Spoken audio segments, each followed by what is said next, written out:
अभी हमारे कांग्रेस अध्यक्ष और पूर्व अध्यक्षा ने आप लोगों को बताया कि लोकतंत्र के ऊपर किस प्रकार का खतरा मंडरा रहा है, किस प्रकार से कांग्रेस पार्टी के बैंक खातों के ऊपर हमला हुआ और ये कोशिश करी जा रही है कि फाइनेंशियली कांग्रेस पार्टी को पंगु बना दिया जाए। ये केवल कांग्रेस पार्टी के खातों पे नरेंद्र मोदी सरकार का हमला नहीं है, बल्कि भारत के लोकतंत्र पे हमला है। अगर प्रमुख विपक्षी पार्टी वित्तीय तौर के ऊपर पूरी तरीके से पंगु हो जाए, कोई कार्य नहीं कर सके, पब्लिसिटी के ऊपर पैसा नहीं खर्च कर सके, कैंपेन के ऊपर पैसा नहीं खर्च कर सके, अपने कैंडिडेट्स को पैसे नहीं दे सके, तो फिर चुनाव किस बात का है। और चुनाव की घोषणा हो चुकी है। पिछले एक महीने से हमारे अपने बैंक अकाउंट्स में पड़े हुए 285 करोड़ रुपए का हम इस्तेमाल नहीं कर पा रहे हैं। हम लोगों को पब्लिसिटी के लिए अखबारों के अंदर स्लॉट्स बुक करने, हम लोगों को पब्लिसिटी के लिए इलेक्ट्रॉनिक मीडिया के अंदर स्लॉट्स बुक करने, हमको सोशल मीडिया के अंदर इस्तेमाल करना है, हमको पोस्टर छपवाने, हमको पैम्फलेट छपवाने। अगर हम लोग वो काम भी नहीं कर सकते तो किस प्रकार से लोकतंत्र जिंदा रहेगा और कैसा लोकतंत्र है ये।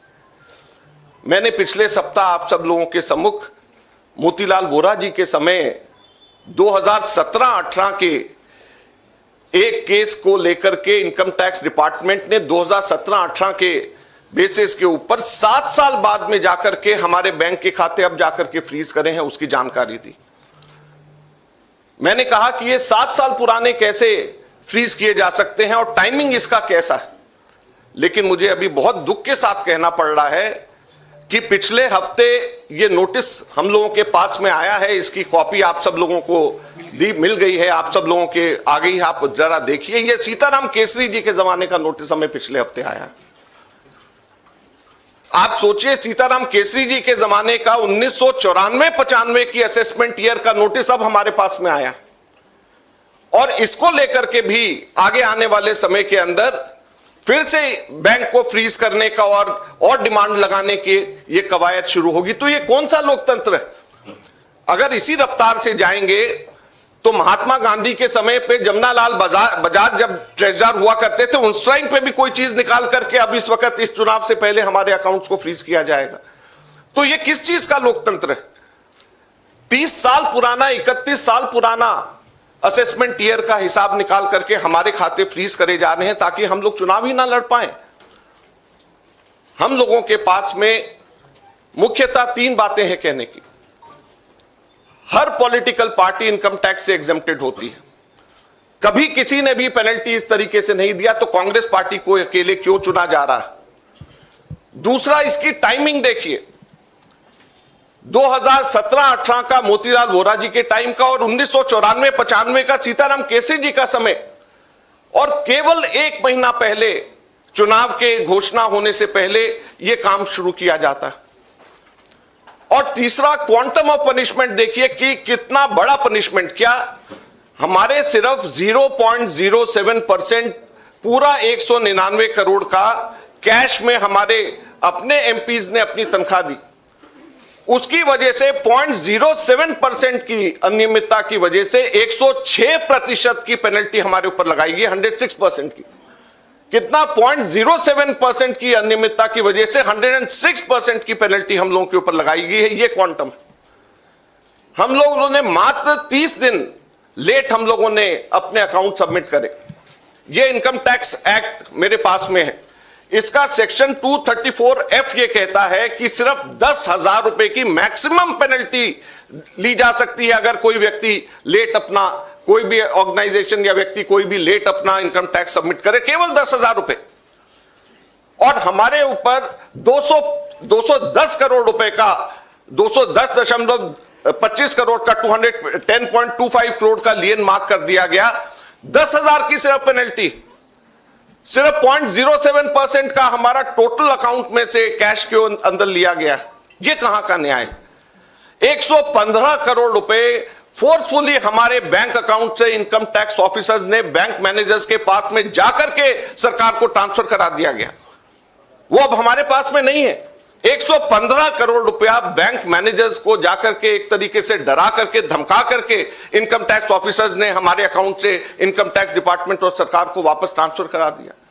मैंने बताया जैसे पिछले 5 हफ्ते से 1 महीने से भी ज्यादा हम अपने पैसे जो हमारे वर्कर्स ने इकट्ठे करे हैं वो हम इसका उसका इस्तेमाल नहीं कर पा रहे हैं। ये कहां की डेमोक्रेसी है, ये कहां का लोकतंत्र रह गया।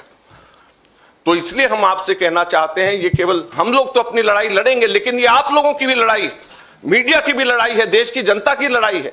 अगर आप इसके अंदर हमारे को समर्थन नहीं करेंगे तो लोकतंत्र जिंदा नहीं रहेगा, ना आप रहेंगे ना हम रहेंगे। हमारा टोटल जो है 14,40,000 बनता है, जो 0.07% है। तो सिर्फ 14,40,000 जो हमारा 0.07% है, उसकी वजह से हमारे को ऊपर 210 करोड़ रुपए से भी अधिक का हमारे ऊपर लियन मार्क करके हमारी पेनल्टी लगाई गई है। तो आप सोचिए 14,40,000 के बदले 210 करोड़ रुपए की पेनल्टी हमारे ऊपर लगाई गई है। ये कहां का लोकतंत्र है? There has been an assault on Indian democracy. Our accounts have been frozen since last more than 1 month, since last around 5 weeks or so, we have been unable to utilize our own funds in the bank. You'll be surprised to know that a case, income tax case pertaining to 2017-18, which is 7 years back, on that basis, income tax has served us notice for 210 crores 25 lakh rupees. That amount of lien was marked against the Congress party in all our accounts. And effectively we are unable to utilize our 285 crore rupees, our own money which is lying in the bank. The most important thing is the timing and the exemptions which all the political parties enjoy. When all political parties enjoy income tax exemption, then why is it being slapped on the Congress party? Never it has happened in the past that the BJP had to pay any kind of penalty, any kind of income tax. Then why is it that the Congress party being singled out? The timing is such that 7 years old case, it seems that the BJP was waiting for the elections to come, and just 1 month before the elections were to be announced, they froze our accounts. So imagine how can it be a level playing field? We don't have money to give to our candidates. We don't have money to publish our pamphlets. We don't have money to organize our public meetings. We don't have money to book advertisements in the social media or in the newspapers. So how are we going to fight the elections, or how is democracy still alive in the country where the principal opposition party is unable to spend even a single penny in the elections? And it is not only this, the government has not stopped only on this 2017-18 notice. We have been slapped with another notice last week, and it pertains to 1994-95 during Sitaram Kesri when he was the treasurer. So imagine we are being slapped with a notice, income tax notice, 30 years back, pertaining to account 30 years back, and just at the eve of election, so that we are unable, our accounts are crippled and we are unable to use our own money for the elections. So please, this is the time when it is not only fight for the Congress party, our own fight alone, it is we have to all fight together to save democracy. The Income Tax Act section 234F allows maximum penalty of rupees 10,000 for late submission of income tax returns. Maximum penalty of 10,000 rupees. But on the contrary, Congress party has been slapped a penalty of 210 crore rupees against a violation of just 14,40,000 which we deposited in cash and 30 days delay. So the quantum of punishment is totally unmatched with a trivial small kind of mistake, you may say, or small kind of thing which has been done in 7 years back, which can easily be condoned.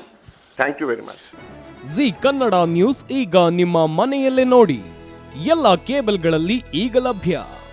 Sun Direct 292, Jio TV 1334, U digital 162, city cable 51, GTPL 17, Abhishek cables 821, rock line telecommunication 51, Shri Basaveshwara number 60, Vinayaka digital number 53, in digital number 896ರಲ್ಲಿ.